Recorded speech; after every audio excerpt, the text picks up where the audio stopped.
If you work in a company that is big enough to have an HR department, you might have found yourself wondering at times, but what is it that HR actually does? In the best case scenario, maybe you knew everything, maybe you thought about payroll and benefits, maybe you didn't know much.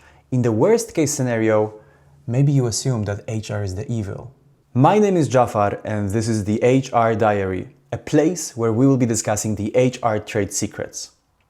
I've been working in human resources for the last 10 years and I had the privilege to work and learn from many of the great professionals in the industry. My corporate upbringing is very much Swedish, which means that inclusion and meritocracy of ideas is in my DNA.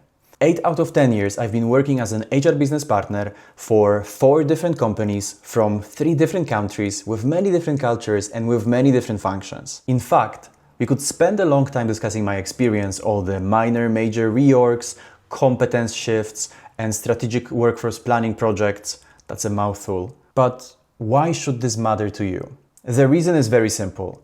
The HR Diary, as the name suggests, is a place where we will be discussing the HR trade secrets. I want to create a plain, no BS platform where I can answer directly difficult questions without tiptoeing around the truth.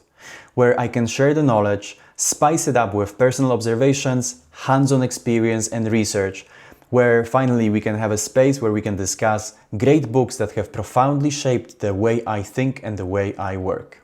So let's enter the experimentation lab and let's battle test these ideas together. Every experiment with a positive result will immediately enrich our understanding of what makes great companies great.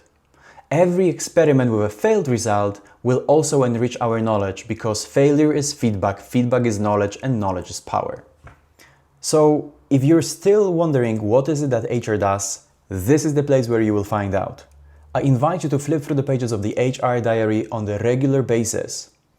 The promise I make is to create value by sharing all my experiences and my take on the trade practices in an unfiltered way. So stay tuned and see you soon.